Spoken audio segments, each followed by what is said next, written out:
Today, I want to take us a little further by looking at walking in the supernatural. How do I walk? How do I perform miracles? Because I did promise us yesterday that we are going to demystify the mystery around miracles, signs, and wonders. Is it the prerogative? Is it the exclusive right of a man of God like me? No. Mark 16 verse 17, talking about you and I in the Great Commission. And these signs shall follow us who believe. In my name, Jesus speaking, shall cast out devils. Does it not surprise you that the first point of call in the supernatural is to kick against the other kingdom? Because in the supernatural there are two realms, the good and the bad, the evil and the good, God and Satan, light and darkness. So the authenticity of your whole realm is to be able to check the other realm anytime, any day, now and here.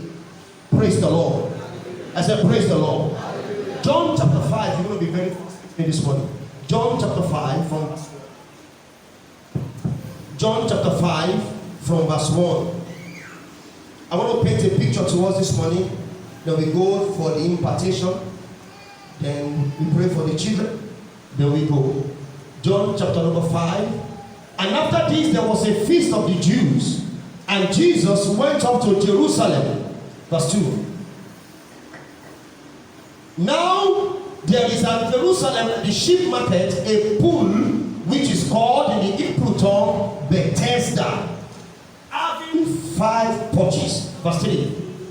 In this lay a great multitude of impotent folk, of blind, of halt, of withered, waiting for the moving of the water. It's so amazing. Verse 4. For an angel, describing what happened every year, is an annual conference, an annual convention by the pool of Bethesda. They will see it happen in their very eyes. And it was a survival of the fittest and the elimination of the worst in those days. The fastest amongst those folks will have to run into that river, and anyone that got into that river first will be made whole. For an angel went down at a certain season into the pool and troubled the water. And whosoever then first, after the troubling of the water, stepped in it, was made whole of whatsoever disease. Let's stop there. The pool of Bethesda is what we want to look at today and draw some lessons from this. Listen to this. There are 2 things that stand out here. Number 1 is the pool, and number 2 is the ministry of that angel. The Bible says there is a pool of Bethesda, and beside it lay so many impotent folks, sick people, infirm people. They were there waiting for their day of salvation. But I want to announce to you today, you don't need to wait for that day of salvation anymore, because that day is already here. Whatever you are trusting God for on this mountain shall be delivered to you in the name of Jesus Christ. There is a pool and there was an angel.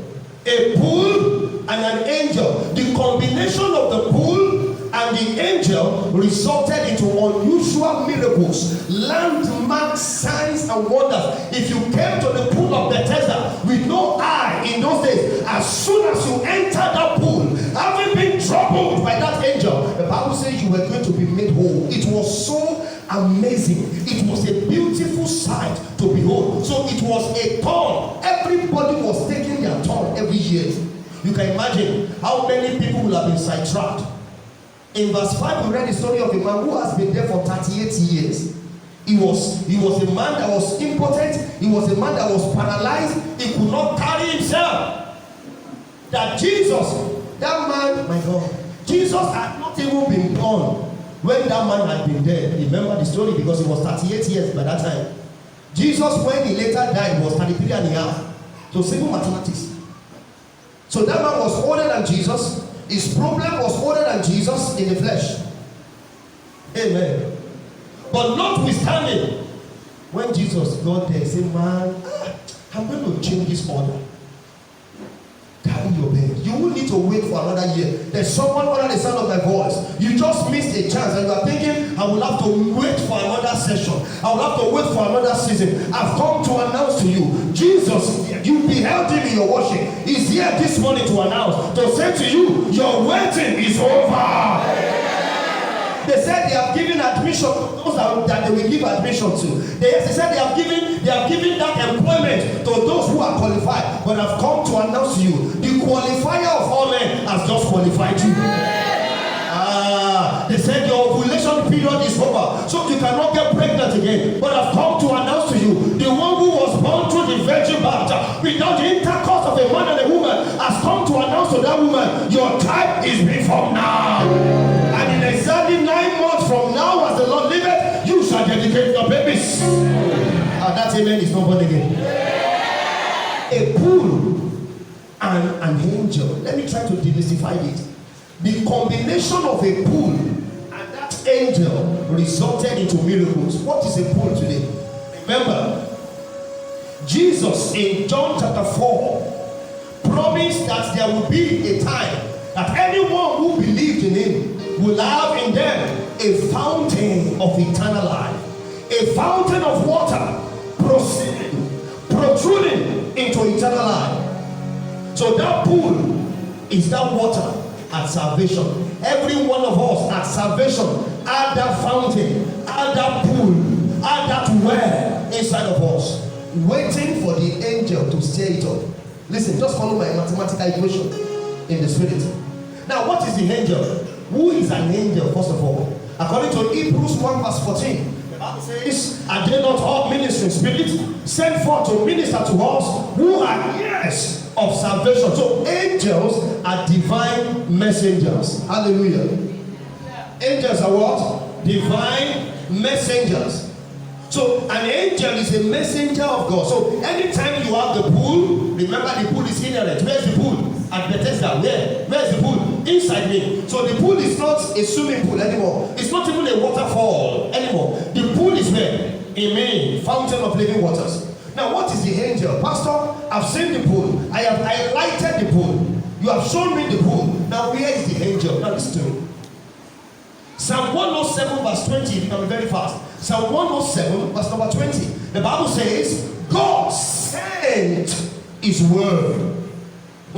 Remember, angels are divine messengers. So anything I can send is a messenger, right?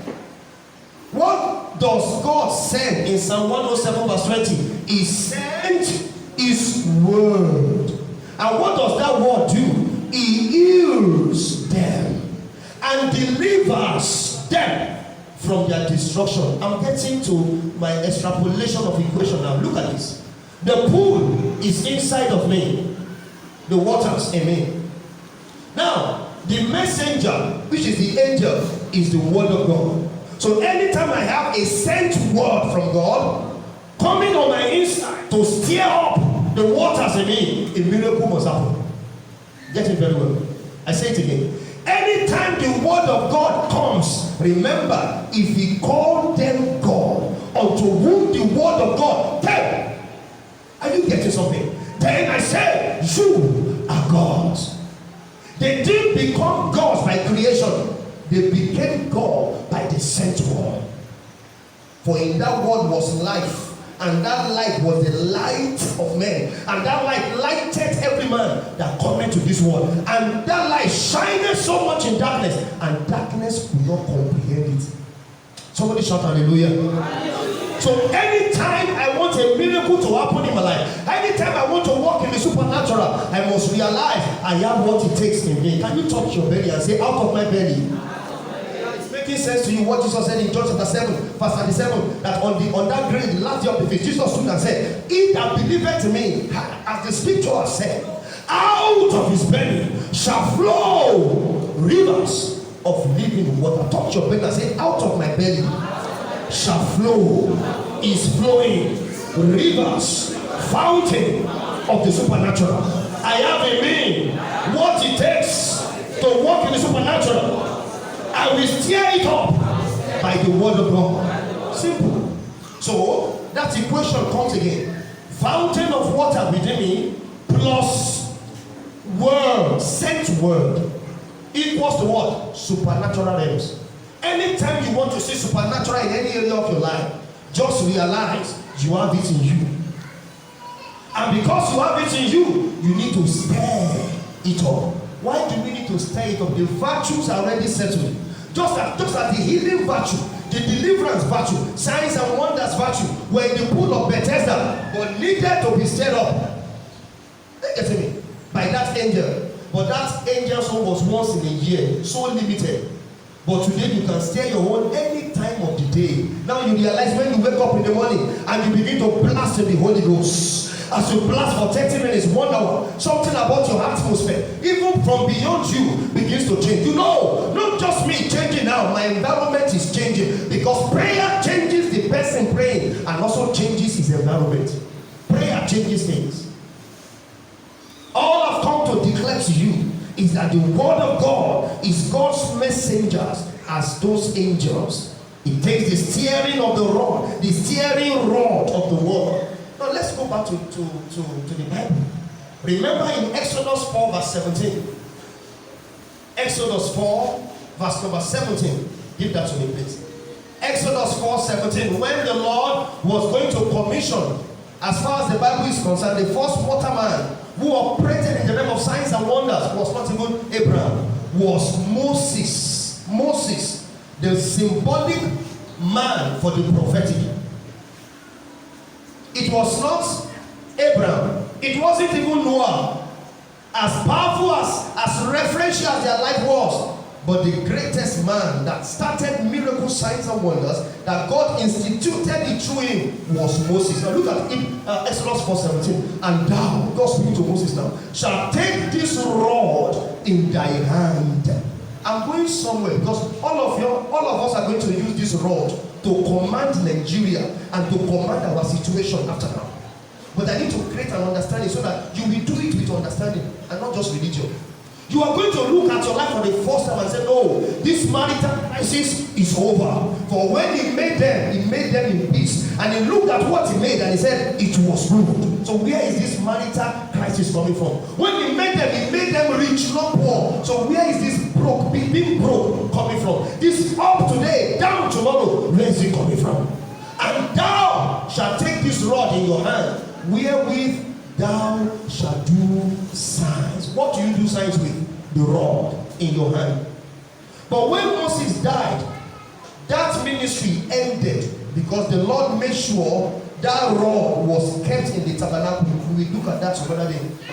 Joshua did not inherit the rod, but Joshua was given something else. Joshua 1 verse 8, this book of the law, the word, shall not depart out of your mouth, but thou shalt meditate therein day and night, that thou mayest observe to do according to all that is written therein. For then thou shalt make your ways prosperous. And Joshua will go and we face Jordan and we speak the word instead of stretching the rod. And Jordan will part the same way as he parted for his predecessor Moses. The rod has left the hand. It's now where? In our mouth. Now you can see that a closed mouth is a closed destiny. I introduce to you a major instrument of the supernatural, the words of your mouth. The word of God in your mouth is as powerful as the word of God in God's own mouth.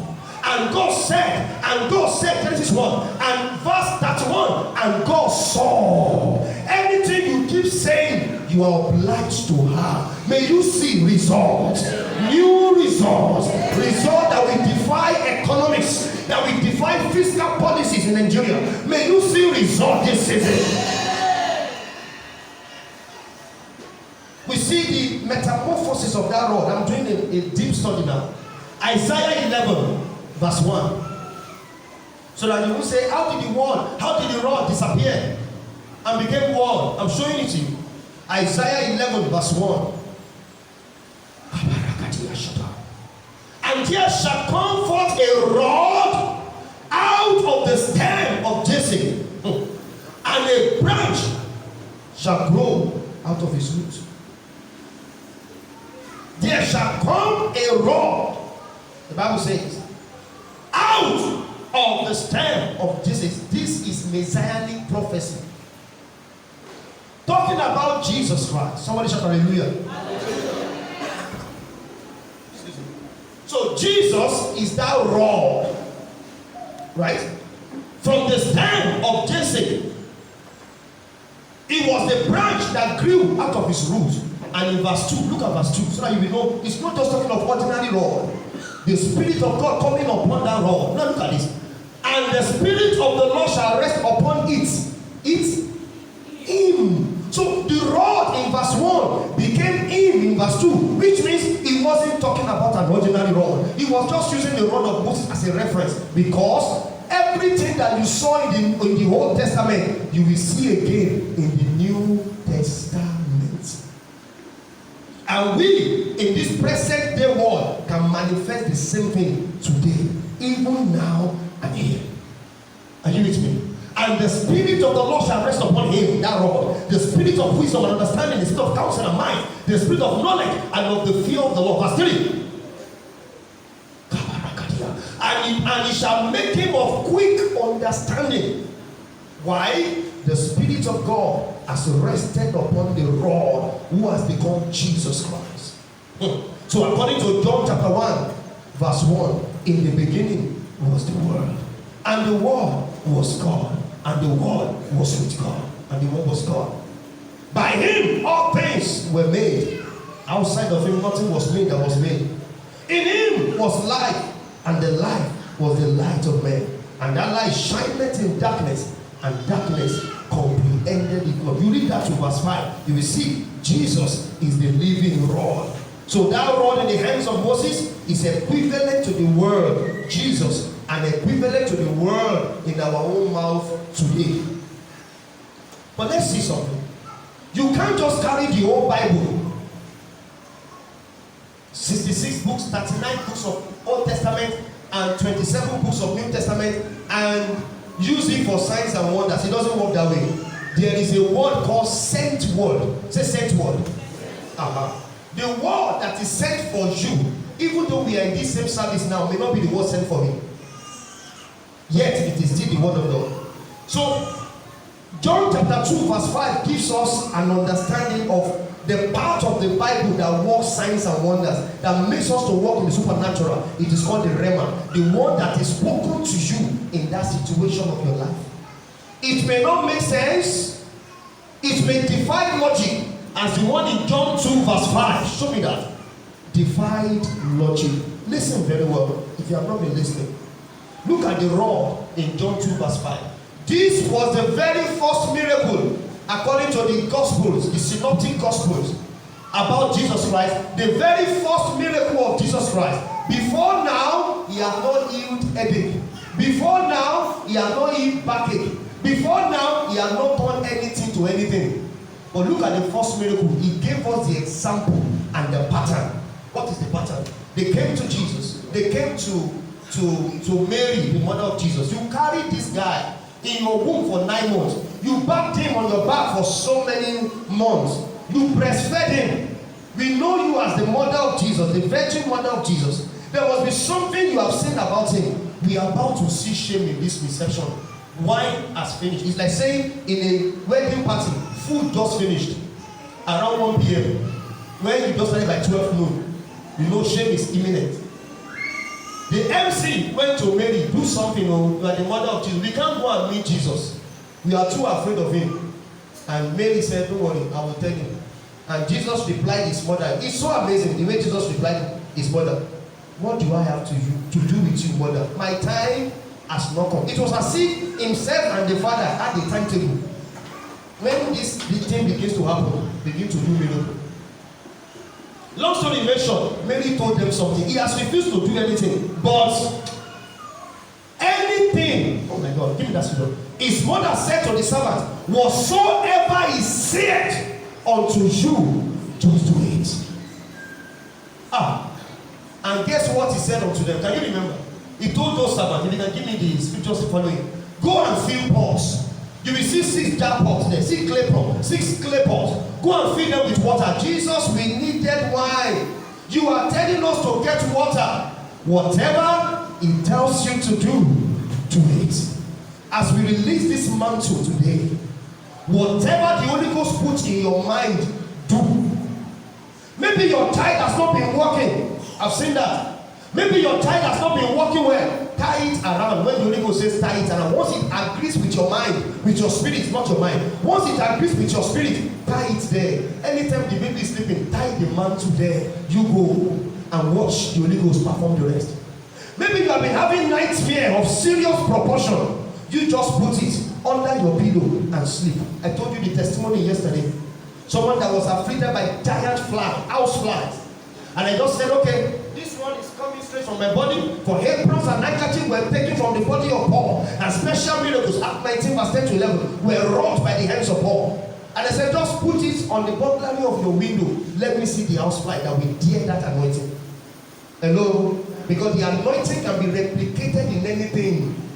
It was so replicated that in the ministry of Elisha, it was in his dead bones. When people die, the last part of their body to decay is the bone and the teeth. But imagine bones of Elisha after many years still raised the dead. Why? The anointing was resident. Even when the anointed dies, listen to me. When the anointed is no more, his anointing still remains. There is a ground, there's a ground at Okeoje in Elisha, where I came from, where Babalola prayed on water. And he said, anytime people get into this water and they ask for any miracle, let it be done. Babalola had long gone. It was no more. A madman in that place meandered in that water. His insanity was destroyed instantly. Archbishop Benson in the Hosa carried the same mantle. That anywhere he went to, that power was there. Some people came to the front of their church, Miracle Center Benin, and put a calabash of sacrifice. And he said, Lord, as I lift up this calabash, let that, as it lands on the ground, let that person die and go to hell. It's not saying let the person just die. Let him enter into hell straight. As he lifted up the calabash, if you are from Benin, you will have heard the story. Many stories like that. Why? Even when the anointed is no more, something about them remains.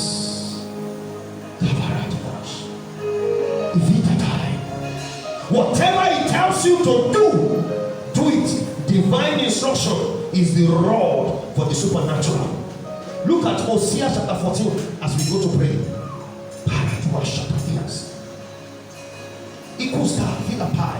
Maybe this is an ulcer, I don't know. But there's a pain, a left-sided unilateral pain, not bilateral. It's just this side alone. In the body of someone now. As I'm speaking now, check it again. That pain is no more. In the name of Jesus, it dematerializes forever. Left-sided. The power of the Lord is coming upon you and it's gone. In the name of Jesus. Higher, Parosh. I will take that testimony later. That's right. Hosea 14. O Israel, let us return unto the Lord thy God. For thou hast fallen by thy iniquity. The natural realm has captured us so much. We believe nothing can be done supernaturally again. A Christian has a troubled dream, and the first thing is looking at his Google. What does Google say about this dream? Imagine, where is the Holy Ghost? Google, what becomes of my destiny? You can ask Google your destiny too now. We have lost touch with our signs. We have lost touch with our supernatural connection. Our heritage is not on this earth. Our heritage is from there. We are from above. And the Bible says, he that is from above is what? Above all. Verse 2 now. What am I to take with me? The rod. Look at this. Take with you words. Take with you words. Because those words are your rod. Take with you words and turn to the Lord. Say unto him, take away all iniquity and receive us graciously, so we will render the calves of our lip. There is something on your lip. There is a word that the Lord will put on your heart that you must put on your lip. Is it Psalm 82 verse 10 or so that says, open your mouth wide? Or Psalm 81 verse 10, check for me. Psalm 81 or Psalm 82 verse 10, whichever one based on the scripture. Psalm 81 verse 10. Okay, 81 verse 10, correct. I am the Lord your God who brought you out of Egypt. Open your mouth wide and I will fill it. Put put your hand on your mouth for me. Where is your breakthrough? You are touching where your breakthrough is. You are touching where your fruitfulness is. You are touching where your next amount of money is coming from now. It's on your mouth. It's in your mouth. Now with these words, say in the name of Jesus, by this understanding, I reorder my today and my tomorrow. It does not matter what my past may have been, but my today and tomorrow begin to make sense. I prophesy what buffeted me in the past will not buffet me today. What limited me yesterday, I shall have dominion. I have dominion over you now in the name of Jesus.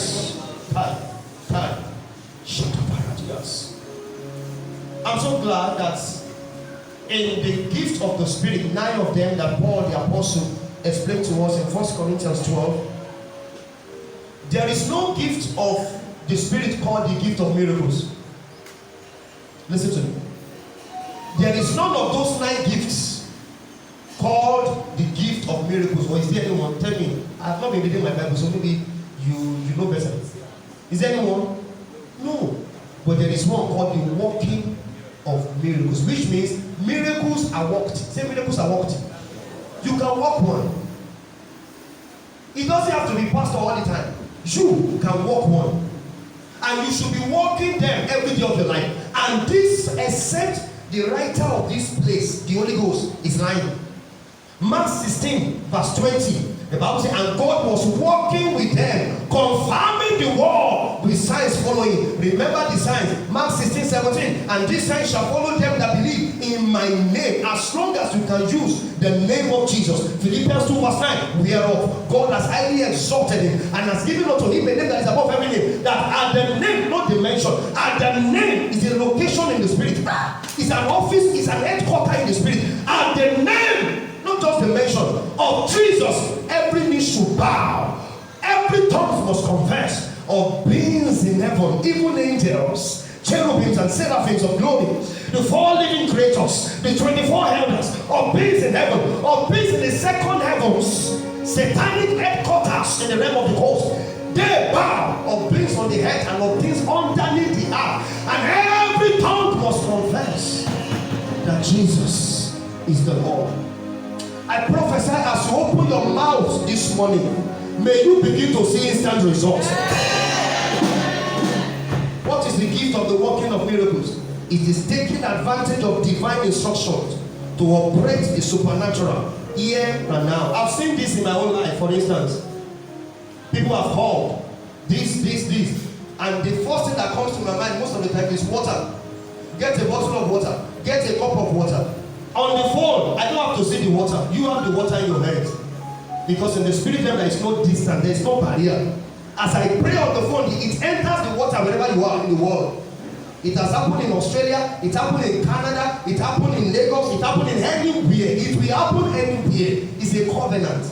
I do my part, it does his own part. As you open your mouth, it's a covenant. Psalm 81 verse 10. Open your mouth, that's your own part. Don't consider how I'm going to feel it. You open your mouth, and how will I feel? I will feel it with testimonies. I will feel it with songs of joy. Saith the Lord of hosts. Are you ready this morning? So when I release you to begin to say something about October is waiting anxiously for your voice now, for your command. You want to command October. The online vigil is still next week. It's still far.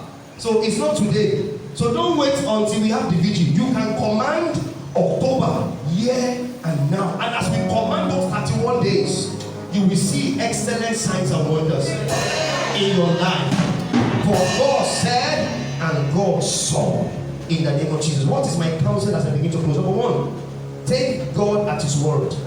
Luke 5 verse 5. Peter said, Master, we have toiled all night, but nevertheless, Luke 5 verse 5, listen to me. Nevertheless, I thy word, I will launch out the net. And he did. And he caught net breaking, bone sinking dimension of harvest that he has never caught before.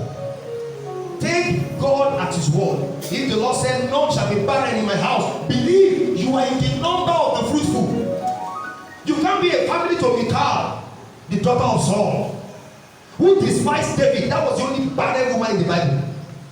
And I trace your history. You are not related to Michal, are you? Except you are.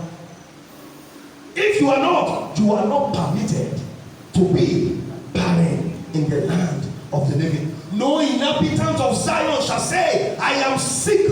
Why? Let the weak say, I am strong. As you say it, strength begins to come.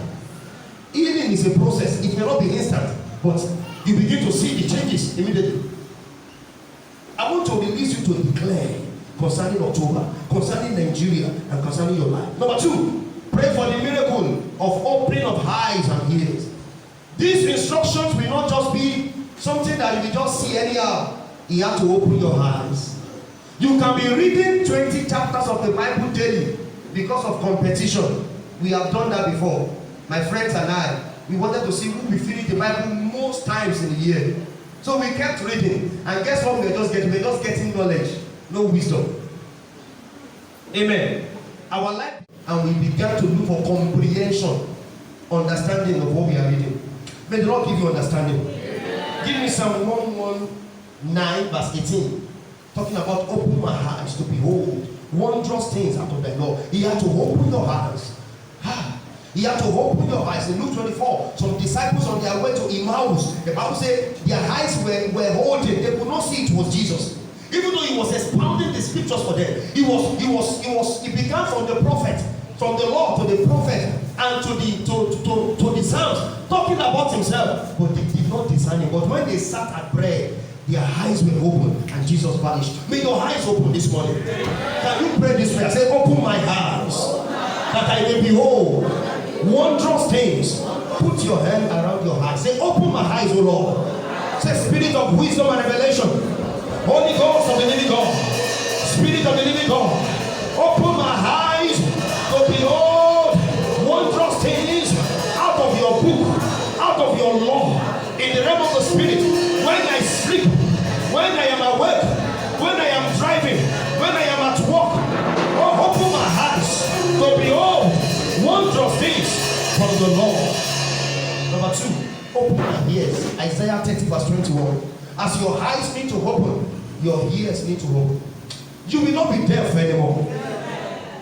You will not be deaf anymore. In the name of Jesus Christ. Isaiah 30 verse 21. And thy ears shall hear a word behind thee. When you hear behind it doesn't mean somebody is speaking from behind. It's so much from within that you will think somebody just called your name now. It's so clear, you can't mistake it. Unmistakable voice of God. May your ears begin to hear such. You are about to invest and he said, no, don't do that. You have been doubting, should I invest, should I not invest? And that is the investment that will yield millions for you. But because of what you have done in the past, how you have burnt your fingers, he said, I'm not sure. And the Holy Ghost will say, I am in it now, go. May your ears hear that voice. You are reading the Bible. You may be reading Songs of Solomon and it begins to tell you about your future. What does your future have to do with a romantic book like Songs of Solomon? The Holy Ghost is the same author. And it can bring out your future from any page it desires to. You can be reading the book of Job and it's telling you something that will happen to you in the future. He authored the scripture and he also wrote the script of your future. You know what the Bible says in Isaiah 50 verse 4 as we close. Isaiah 50 verse 4. The Lord God has given unto me the tongue of the learned, that I may know the right word to speak to him in season that is weary. He wakeneth up my ear morning by morning. This is something you must begin to enjoy after this service, by this impartation today. Your ears, the Holy Ghost will be waking it up morning by morning. Today, busy, don't go to Yaba, go to Okwebi. But I already had an appointment. No, it will not work. Go to Okwebi. And by 10 a.m., the man from Yaba called you. Sorry, I have traveled. It was an urgent call. And the Holy Ghost said, did I not tell you? Thank God you're on your way to Okwebi now. There are many useless journeys you will not need to undertake when He wakens your ear morning by morning. Look at this. The Lord God has given me the tongue of the learned. I should know how to speak a word in season. When you hear, you will know how to speak. He wakeneth me morning by morning. He wakeneth my ear to hear as the learned. There is a way the anointed, the learned of the Lord hears. May you begin to hear like that. As a man, you will hear as a learned. You will know, no matter the provocation by your wife or by the economy or by the conductor or by those that are road users along with you, I will not be provoked. I will not lose my sanctification. I will not lose my holiness. I will not lose my calm. I will not lose my cool. Because he has taught you by himself. As a wife, he will tell you, don't do this to your husband. Stop saying this to your husband. Stop behaving this way to your husband. There will be peace in that home. The pastor may lay hands on the two of you, 10 hands of pastors on your head. It won't change anything until the Lord begins to open your ear to hear as the learned. The opposite of the learned is the fool. Proverbs 14 verse 1. A foolish man plucketh down a whole house, but a wise one builds it up. That wise one has been taught. He has been taught by the greatest teacher of all, the Holy Ghost. May he begin to teach you. The same thing for a businessman. The Holy Ghost can teach you where to invest. He can teach you who to join partnership with. He can teach you who to run away from. The Holy Ghost is our comforter. Is our standby. Stand by. Jesus calls him our standby paraclete. Our standby is always by our side. He will not forsake you. You will not lose his ministry. In the name of Jesus Christ. In this morning anointing session, I see ears open. I see eyes open. I see understanding heart being given to you. In the name of Jesus Christ. And for those that have been victim of nightmare, even before you get the mantle, this morning the Lord is arresting that demon.